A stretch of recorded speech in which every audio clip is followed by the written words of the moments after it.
ইসরায়েলের গাজা সীমান্তে বড় একটি সামরিক ঘাঁটি তৈরি করতে চায় যুক্তরাষ্ট্র। ইসরায়েলি অনুসন্ধানী সংবাদ মাধ্যম শরিন জানিয়েছে, এই ঘাঁটির জন্য প্রায় $50 কোটি খরচ হতে পারে এবং এখানে হাজারের বেশি সেনা ও ভারী অস্ত্র মোতায়েন করার পরিকল্পনা রয়েছে।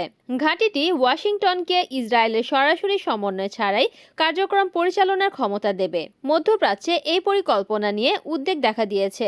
বিশ্লেষকদের মতে, ইসরায়েলের গাজায় চলমান সংঘাতের মধ্যে যুক্তরাষ্ট্রের এই পদক্ষেপ নতুন আগ্রাসনের ইঙ্গিত বহন করছে।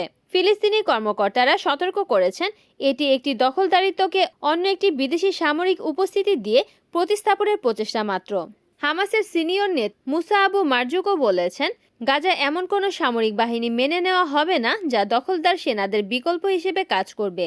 এর আগে ওয়াশিংটন জাতিসংঘ নিরাপত্তা পরিষদে ইন্টারন্যাশনাল স্টেবিলাইজেশন ফোর্স নামে একটি আন্তর্জাতিক বাহিনী গঠনের প্রস্তাব এনেছিল। এতে যুক্তরাষ্ট্র, তুরস্ক, কাতার ও মিশরের নেতৃত্বে বাহিনী গঠন করে 2 বছর গাজায় অবস্থান করার পরিকল্পনা থাকলেও সমালোচকরা বলছেন, এটি মূল সমস্যা ইসরায়েলি দখল, যুদ্ধাপরাধ এবং ফিলিস্তিনিদের অধিকার সম্পূর্ণভাবে উপেক্ষা করছে।